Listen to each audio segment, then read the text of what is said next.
Sejam todos bem-vindos a mais uma História Empreendedora Hashtag Garage, a nossa nova iniciativa do Hub para compartilhar histórias inspiradoras dos empreendedores da nossa comunidade com todo o ecossistema de inovação. Hoje estamos em Uberaba, mais especificamente no Moon Hub, e recebemos Daniel Rosa. Ele é cofundador e CEO da Seeds e hoje vai mostrar para a gente como a sua educação de base e o seu lado atleta potencializaram a sua veia empreendedora e o leva hoje a impulsionar a digitalização na cadeia do agro. Então, Daniel, vamos começar um pouco aqui. Vou pedir para você se apresentar para o pessoal, falar um pouco sobre você, sobre de onde você vem, quais são seus valores, como tudo começou lá atrás, e aí a gente vai partir da história a partir disso. Legal. Bom, antes de tudo, a gente queria, como Seeds, agradecer pelo convite do AgTech, e é um prazer muito grande estar aqui nesse espaço novo. E eu, particularmente, me descrevo assim, como um cara bastante disciplinado, organizado, e que gosta de ter sonhos e objetivos que todo mundo fala que são objetivos impossíveis. E eu acho que o grande prazer, a grande realização que eu tenho na vida é de colocar isso no papel, planejar para 2, 3, 5 anos e ir cumprindo etapa por etapa, medindo, controlando, aperfeiçoando, para daí chegar, às vezes, na maioria das vezes, nesses objetivos iniciais. Então, acho que o meu estilo de vida, o meu estilo de liderança, o meu estilo de gestão é bastante embasado, acho que nessas duas características. Para começar a contar um pouquinho da minha carreira, eu preciso ir uns 15 anos para trás, que eu acho que é talvez o grande fato definidor assim, do caminho que eu segui, que meus pais, com muita gentileza, me obrigaram a matricular numa escola em Belo Horizonte, que é a escola do Sebrae, uma escola que tem um foco 100% na formação empreendedora. Os dois tinham essa veia já da carreira desde sempre. Eles trabalham com consultoria. Minha mãe com foco em consultoria de gestão de pessoas. Meu pai com foco em consultoria de planejamento estratégico. E eles acharam interessante que o filho tivesse uma educação desde o início voltada para a gestão, para o empreendedorismo. Na época, eu confesso que não foi aquele engajamento, aquela aceitação, teve um pouco de forçação de barra, mas hoje eu sou super grato à decisão que nós tomamos junto naquela época. E aí foi o grande ponto de partida para a minha jornada empreendedora, apesar de não ter empreendido logo com a conclusão do curso, mas foi lá que eu conheci todos os amigos que eu tenho hoje e os meus 2 primeiros sócios. O Matheus, que é o sócio fundador comigo da Seeds, também veio por um relacionamento que eu fiz no Sebrae, então foi o grande ponto de partida dessa história inteira.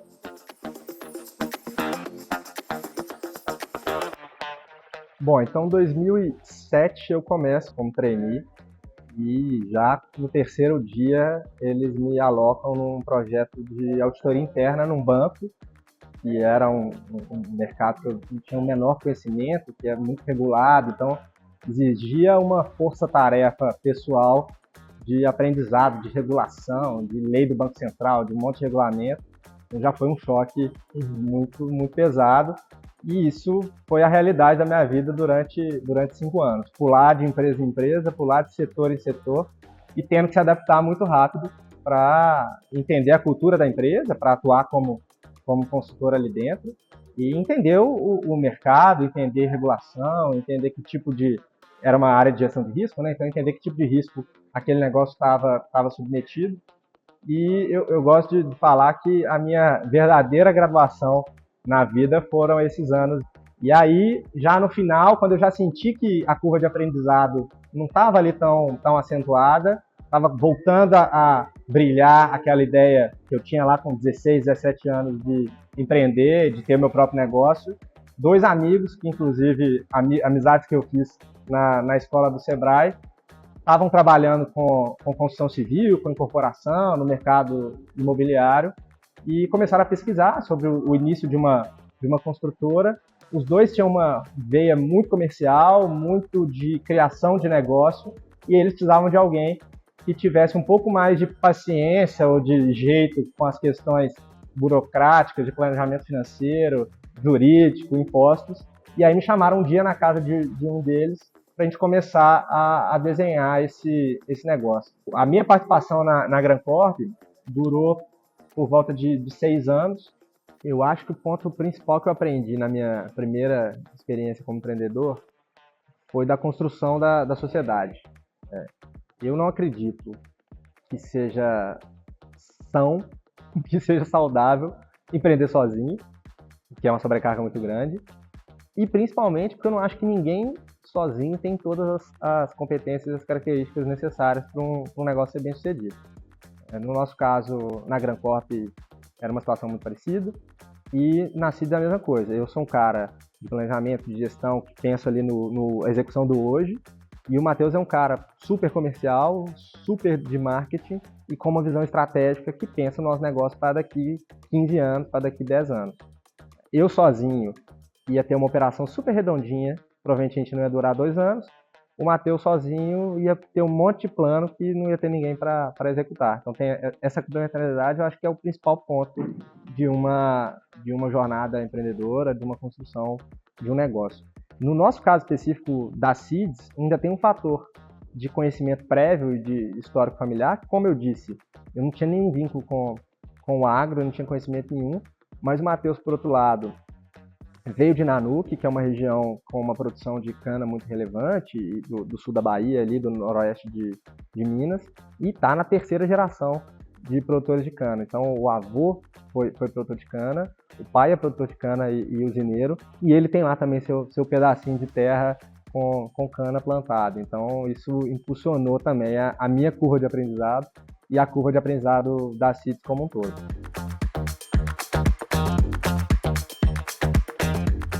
E aí eu ligo pro Matheus, ele aproveita a ligação para me falar, cara, o Bernardo me contou que você saiu da Gran Corp, eu queria ver se você não topa de tomar um café comigo amanhã, porque eu tô com umas ideias, eu acabei de pedir demissão da empresa,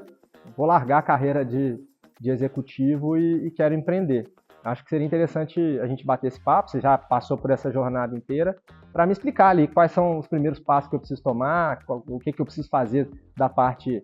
legal, como é que eu me planejo, monto um modelo de negócio, crio um planejamento financeiro, e aí a gente, no dia seguinte, sai para tomar esse café na Praça da Liberdade, na região bem central de Belo Horizonte, e coincidentemente a um quarteirão dos 3 escritórios que a CIDS já teve, então a gente está só ao redor ali da praça onde foi o primeiro café, e esse café deve ter começado às 9 da manhã, nós ficamos até às 5, 6 da tarde desenhando o processo e começando a botar no papel o que seria a CIDS.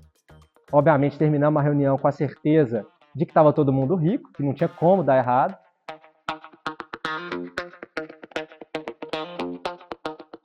Então, em 2016, a gente tem esse primeiro desenho do que viria a ser a CIDS,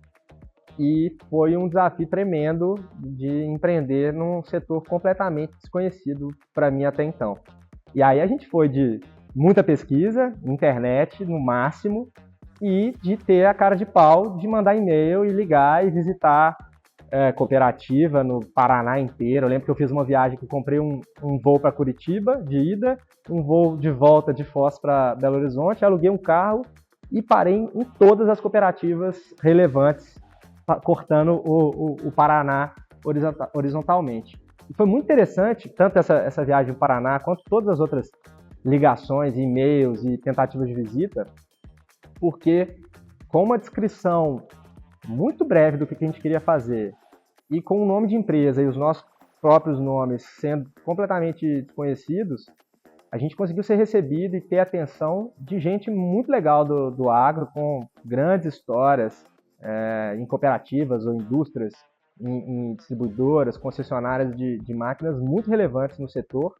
e ali sendo ninguém ainda, né? Então eu lembro que eu tive na LAR com o seu Irineu, que é o presidente até hoje, tive na MA Máquinas, no oeste do Paraná, também com um dos sócios, e sempre com uma atenção de te ensinar o que eles sabiam sobre o setor e com uma preocupação de ajudar quem estava empreendendo ali no agro. Então, acho que essa é uma vantagem do nosso setor, que as pessoas são muito abertas. Mesmo quem está num setor mais tradicional da economia, quem está plantando, vendendo insumos, vendendo máquinas, se sensibiliza com a vontade de empreender em tecnologia, em software, e dar essa atenção que a gente precisa no início para conseguir acumular esse tipo de conhecimento. E aí a gente começou a plantar a sementinha do que hoje é uma parte muito, muito forte da nossa cultura, e a gente brinca que é o 5S, que é sangue, suor, saliva e sola de sapato. E tem um componente forte aí de cara de pau e de otimismo, que o Matheus, principalmente, que tem isso mais forte ainda, começou a mandar e-mail. A gente descobria no LinkedIn o nome dos executivos das principais empresas globais que atuavam no Brasil, descobria quem eram essas pessoas e começava a disparar e-mail, cold call total, sem nenhum tipo de apresentação de alguém que nos conhecesse, que conhecesse essas pessoas. E uma das primeiras respostas que a gente recebeu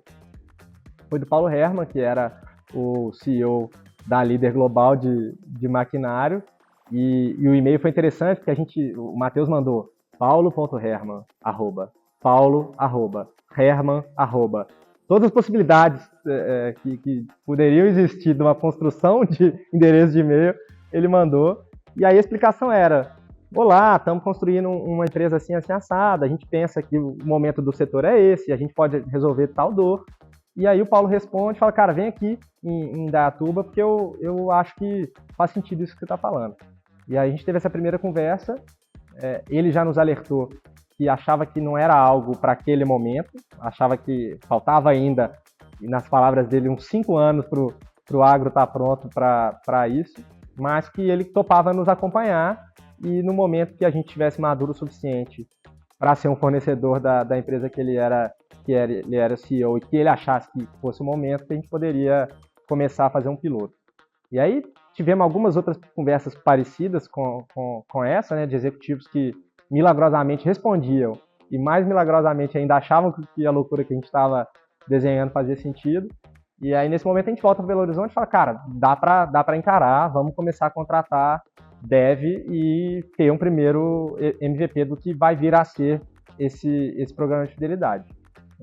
Nesse momento, a ideia do programa de fidelidade principal era de ser um primeiro passo na jornada de digitalização do produtor rural, inicialmente, e de toda a cadeia de suprimento do produtor. Então, a gente queria, já desde o início, ter indústrias que participassem da coalizão, redes de distribuição de insumo, cooperativas e concessionárias de maquinário, e principalmente o produtor, que seria o beneficiário dessa lógica toda.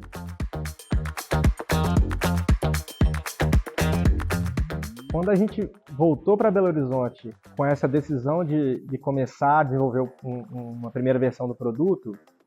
a gente teve também a percepção de que era viável iniciar a empresa atendendo as grandes companhias globais do setor. Então o escritório era uma sala de 15 metros quadrados, no início éramos eu e o Matheus trabalhando, e como eu sou meio maníaco com controle, a gente colocou uma parede que era daquelas que dá para escrever, e nós começamos a elencar por subsetor do agronegócio quem eram as top 3 indústrias que estavam atuando no Brasil. Então a gente tinha lá maquinário, químicos, sementes, fertilizantes, setor financeiro, e a única alternativa que a CIDS tinha naquele momento era ter na coalizão, ter como cliente, pelo menos a terceira de cada um desses setores. Isso com certeza atrasou alguns anos a nossa entrada no mercado de fato, porque é muito mais difícil fazer uma venda para uma empresa global, exige uma série de processos de compra, de análise de fornecedor, de convencimento, de aprovação de budget. Talvez poderia ter sido uma escolha mais rápida, começar por empresas regionais e empresas menores, mas hoje, quando a gente chega em outros países ou quando a gente vai conversar com uma empresa nova que ainda não faz parte do ecossistema da CIDS, a gente tem esse carimbo de já estar atendendo a maior ou a segunda maior empresa de cada um dos subsetores do agro global. Então, demorou um pouco mais de tempo, acho que a gente sofreu um pouco mais, teve que ter um fôlego financeiro maior, mas acho que foi uma estratégia bem acertada, apesar de exageradamente ousada, talvez, de já mirar logo nas grandes. Nós tivemos um dia marcante na história da CIDS, e eu sei a data, foi dia 3 de agosto de 2018, porque foi muito marcante, foi o dia que a gente recebeu pela primeira vez um cliente no nosso escritório. E esse cliente era um grupo de 2 diretores, 3 gerentes sênior, da maior empresa de maquinária agrícola do mundo, que tinha saído de Indaiatuba para Belo Horizonte para visitar uma startup com 12 funcionários numa sala de 18 metros quadrados na época, para avaliar se tinha algum jeito deles nos contratarem para a gente começar essa jornada de digitalização e de criação do programa de fidelidade dessa companhia. E aí foi interessante, foi um dia muito decisivo, porque depois de passar o dia todo junto, o diretor dessa empresa, que seria a área contratante, vira para a gente e fala: pessoal, acho super legal o que vocês estão construindo, estou super encantado, mas é impossível colocar toda a carteira de clientes da marca mais conhecida, mais valiosa do agronegócio mundial na mão disso aqui, onde vocês estão. Vocês são muito pequenos ainda, não tem jeito. Eu sugiro, e eu acho que eu conseguiria aprovar um piloto para a gente iniciar um trabalho um pouco menor, se vocês adaptarem a plataforma de fidelidade a um programa de incentivo, eu acho que eu consigo aprovar, usar essa ferramenta para a gente acoplar nisso os programas que a gente já tem, um budget que já existe de premiação dos funcionários das concessionárias. Então, bom, pensem aí, se vocês toparem fazer isso, se vocês acharem que o produto de vocês é adaptável, a gente topa começar essa conversa. Obviamente tinha um risco, porque não tinha nada assinado, ele topava iniciar uma conversa.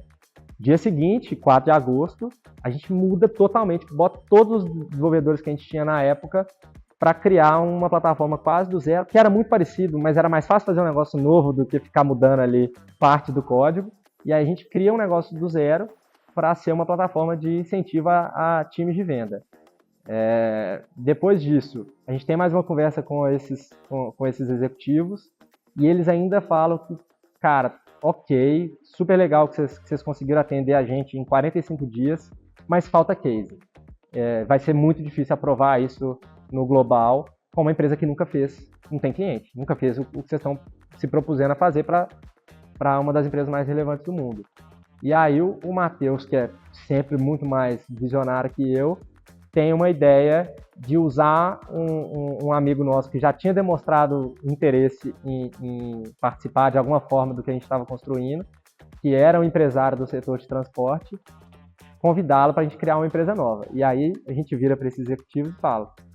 se o nosso case for num outro setor, que não no agronegócio, mas que der certo e for muito parecido com o que a gente está querendo fazer com vocês, serve como um ponto de partida? Serve para dar um pouco de confiança? E aí a resposta do executivo era que sim, que serviria.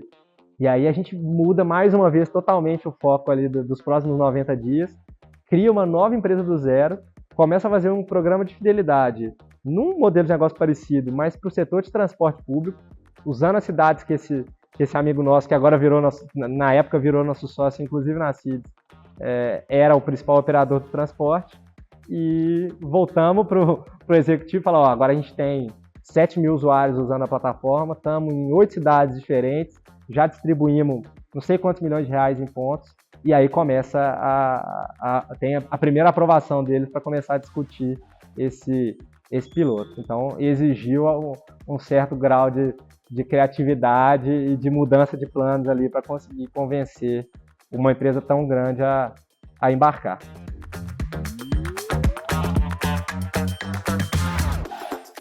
O esporte tem um papel muito, muito forte na minha vida, e eu, durante um tempo, no início da minha jornada empreendedora, eu tinha um certo conflito, que era as horas que eu dedico ao ciclismo, à corrida, à natação e outras coisas que eu já fiz nos anos passados, versus o tempo necessário para começar um negócio do zero, e um negócio relevante, que vai ser algo grande dentro do planejamento, né? Então, eu passei algum tempo encarando como um certo desperdício de tempo, ou com uma futilidade que me atrapalhava a ser um empreendedor melhor, ou ser um empreendedor bom. E aí, de um tempo para cá, eu entendi até com terapia, que inclusive é algo que eu recomendo bastante para quem está empreendendo, com bastante terapia, eu entendi o papel do esporte na minha carreira, inclusive, na minha saúde física, na minha saúde mental, mas principalmente na minha carreira. É o treino de triatlon ou o compromisso de uma corrida que me obriga a acordar cedo, me obriga a estar sempre descansado, dormindo num horário decente, dormindo horas suficientes de sono para recuperação física,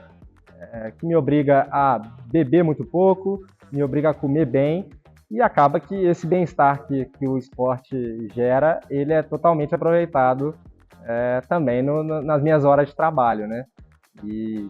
fora a questão física, tem um impacto da cabeça estar limpa às 8 da manhã para começar o dia, porque você já gastou bastante energia e já deu um choque hormonal no corpo para as coisas fluírem melhor, a cabeça pensar melhor. Então tem esse papel inicial do esporte. E além disso, que talvez seja até mais importante no longo prazo, que é o modelo mental que um esporte, como os esportes que eu pratico, né, os esportes de endurance, existe planejamento. Não dá para você acordar hoje e falar, cara, vou fazer uma maratona no próximo final de semana. Isso, se você está começando do zero, pode ser que demore 3 anos. Você já tem um condicionamento, vai demorar 1. Mas exige sentar, estudar qual que é a prova que você quer fazer, se tá calor, se tá frio, se tem montanha, se não tem, se é no Brasil, se é fora, tem que comprar alguma coisa, tem que investir num treinador, numa alimentação, no equipamento. Então, é um ciclo que é, guardadas as devidas proporções, bastante parecido com o ciclo de empreender. E eu tenho, às vezes, pessoas que eu acabo comentando, acabo descobrindo desse meu hobby do triatlon, e eles falam, cara, é muito mais difícil fazer um triatlon do que começar uma empresa. E aí a minha notícia ruim, ou a notícia que não é tão animadora para quem está empreendendo e acha o triatlo, o Ironman muito difícil, é bem mais difícil começar um negócio e fazer vingar no cenário que a gente enfrenta, né? De empreender no Brasil, de empreender num setor que a tecnologia da digitalização e a tecnologia para os negócios, para os processos de negócio ainda estão no início de uma jornada, é mais difícil do que triatlon, mas é mais divertido também. Então eu acho que tem esse papel de disciplina, esse papel de modelo mental, de te fazer entender que as coisas levam tempo, que tudo tem que seguir um processo, e não se cria uma empresa relevante do dia para a noite, não se faz uma maratona, não se faz um Ironman de um final de semana para o outro.